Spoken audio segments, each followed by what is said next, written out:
बाहिरबाट देख्दाखेरि चाहिँ हातको चाहिँ दुईवटा कुरा थाहा हुनु पऱ्यो सुरुमा यो तलको यो भनेको चाहिँ बेस यो भनेको चाहिँ बेस त्यसपछि अब हामी सर्फेस हेर्छौँ यो अगाडिको इन्टेरियर सर्फेस यो पछाडिको पोस्टेरियर सर्फेस यो तल बस्ने भुइँमा छुनेवाला इन्टेरियर सर्फेस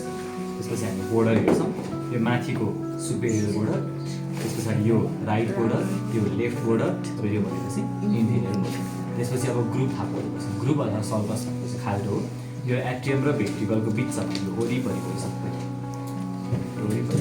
यो भनेको चाहिँ एट्रियो भेन्ट्रिकुलर ग्रुप हो भेन्ट्रिकल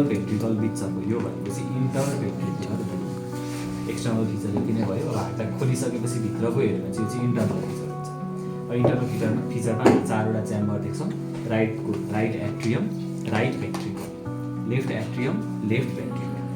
अब दुईवटा कोठालाई छुट्याउने चाहिँ भित्तालाई चाहिँ हामीले सेप्टम भन्छौँ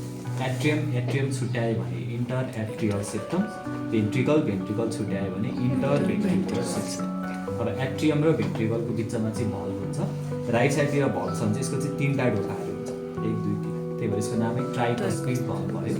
लेफ्ट साइडतिरकोमा चाहिँ दुईवटा ढोका हुन्छ यो 1 यो 2 यो दुईवटा छ भने त्यसको नाम बाइकस्पिड भल्भ भल्भको अर्को नाम भनेको चाहिँ माइक्रोइड